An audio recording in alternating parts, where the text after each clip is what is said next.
अस्सलाम वालेकुम गाइस। आज हम जिस टॉपिक पर वीडियो बना रहे हैं वो है ट्रेकियोस्टमी।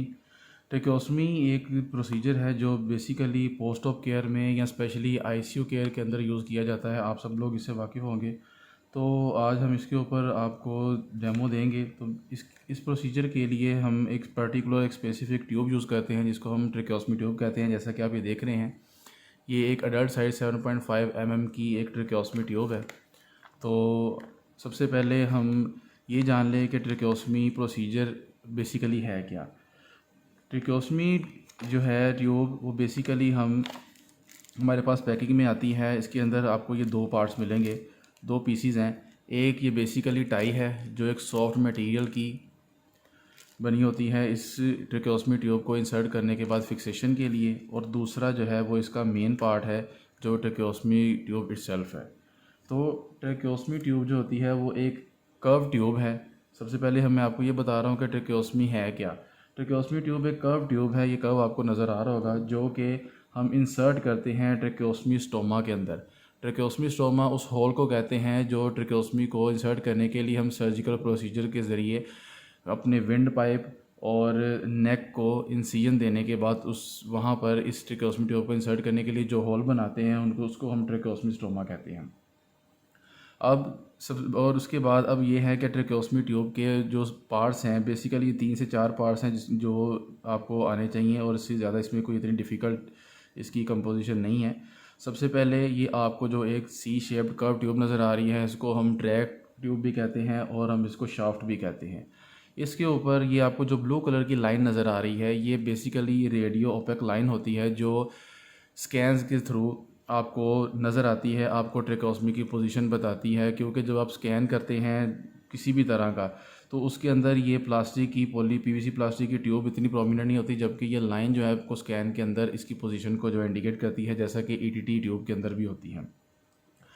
इसके साथ दूसरा पार्ट ईटीटी की तरह फिक्सेशन के लिए ट्रेकिया के अंदर इंसर्ट करने के बाद ये कफ बलून है जिसको हम इन्फ्लेट कर देते हैं, जस्ट लाइक एंडोट्रेकियल ट्यूब।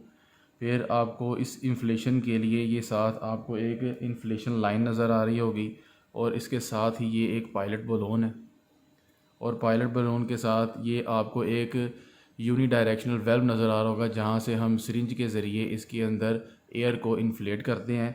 ये यूनी डायरेक्शनल वेल्व होता है ईटीटी की तरह, जो एयर की एक डायरेक्शन से ही एयर इसके अंदर इन्फ्लेट होने के बाद वो इसको दोबारा डिफ्लेट ऑटोमेटिकली होने से उसको प्रिवेंट करता है। फिर ये इसके ऊपर कैप है इस एंड को सिक्योर करने के लिए।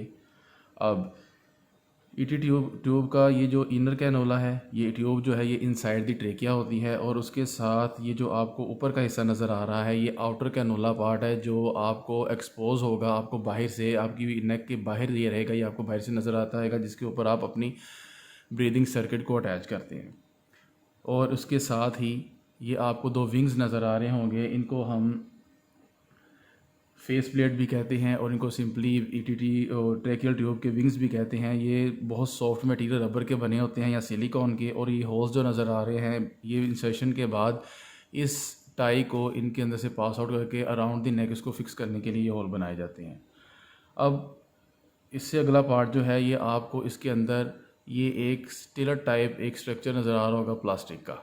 जैसे हम ईटीटी ट्यूब को पास आउट करने के लिए एक स्टाइलट यूज़ करते हैं, ये भी उसी की तरह है। ये इस ट्यूब के अंदर इसकी प्रॉपर शेप को इंसर्शन के वक्त ग्लाइड करने में और उसकी शेप को बरकरार रखने के लिए, इसकी शेप को मेंटेन रखने के लिए ड्यूरिंग इंसर्शन हेल्प आउट करता है।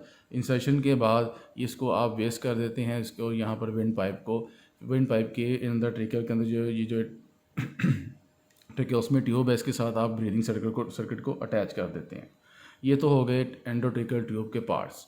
अब इस ट्यूब के पार्ट्स का फंक्शन क्या है, जो मैंने आपको ये आउटर कैनोला बताया है, जो आउटर कैनोला आपको नज़र आ रहा है ये वाला, इसका फंक्शन ये है कि ये आउटर कैनोला जो है वो ट्यूब को होल्ड करके रखता है।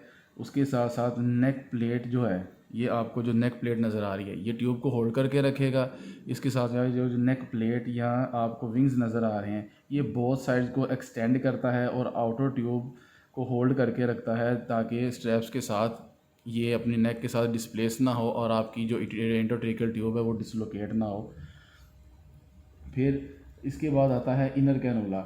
इनर कैनोला जो है वो ये जो आउटर कैनोला के साथ, ये इनर कैनोला आउटर कैनोला के साथ फिक्स हुआ है, और ये इनर कैनोला जो है ट्रेकिया के अंदर होता है।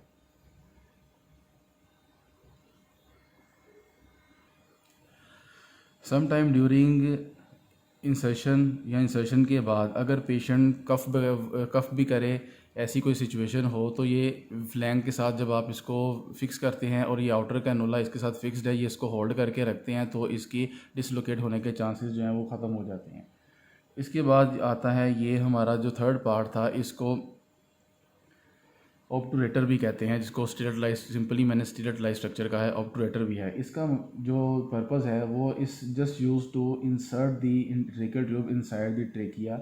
It provides a smooth surface that guided the endotracheal tube to pass और inserted into the tracheal windpipe. ये इन छोटे छोटे इन पार्ट्स के फंक्शन हैं जो आपको बताए हैं, और ये ईटीटी ट्यूब की तरह कफ को जब हम इन्फ्लेट करते हैं तो ये वहाँ पर एंडोट्रेकियल ट्यूब के अंदर वहाँ पर ये स्टक हो जाता है, जिसकी वजह से ये डिसलोकेट होने के चांसेस नहीं होते इसके। अब आता है कि हम एंडोट्रेकियल इंटूबेशन तो हम जब करते हैं, उसके बाद जब ट्रेकियोस्मी के प्रोसीजर आ सकते हैं, तो वो कौन सी ऐसी कंडीशंस हैं जिसकी जगह पर हम एंडोट्रेकियल ट्यूब की जगह या स्पेशली ट्रेकियोस्मी को ही हम जो है वो प्रेफर करेंगे। उनमें सबसे पहले इंडिकेशंस में आता है कि अगर सुप्राग्लोटिक और ग्लोटिक पैथोलॉजिकल कंडीशंस हैं आपके पेशेंट को, या सबक्यूटेनियस एम्फिजीमा है, फेशियल फ्रैक्चर्स हो गए हैं जिसकी वजह से आप प्रॉपरली ईटीटी पास आउट कर नहीं सकते, या आपकी डिफ़िकल्टी एयरवे की इतनी है कि आपके लिए वो एयर ट्रैक जो है आपका क्लीन नहीं है, इसकी वजह से। फिर अपर एयरवे ऑब्स्ट्रक्शन हो सकती है, नेक का ट्रॉमा हो सकता है जो इंजर कर देता है आपके थायराइड को, क्रीकॉर्ड कार्टिलेज को, हाइड बोन को और ग्रेट वेसल्स को। ये वो कॉमन कंडीशंस हैं। इसके साथ साथ प्रोफाइलैक्सिस है, जिसके अंदर आप एक्सटर्नल जो है हेड एंड नेक की जो आपके पास प्रॉब्लम्स होती हैं वो उस फेस हो सकती हैं। स्वीयर स्लीप एपनिया है, that don't amendable to conditions that provides the positive airway pressure. ये कुछ जो है, और इसके अलावा कंजेनिटल एनॉमली जो है, लरेंजल हाइपोप्लेक्सिस जो है, ये वो कंडीशंस हैं जिनकी कंडीशंस के अंदर नॉर्मली हम ईटीटी ट्यूब को प्रेफर नहीं करते वेंटिलेशन के लिए। हाँ, और ऐसा पेशेंट जो पोस्ट ऑप के अंदर आईसीयू केयर के अंदर एक लॉन्ग टर्म वेंटिलेशन में भी है, उसके ट्रेकियल या एयरवे ट्रैक के अंदर कोई ब्लॉकेज है, रेजिस्टेंस है, जिसकी वजह से आपको लॉन्ग टर्म वेंटिलेशन क्लियरली चाहिए, क्लोज्ड वेंटिलेशन चाहिए, तो हम उसके अंदर ट्रेकियोस्मी ट्यूब का इस्तेमाल करते हैं। अब आता है कि हमारे पास ट्रेकियोस्मी ट्यूब की टाइप्स क्या क्या होती हैं।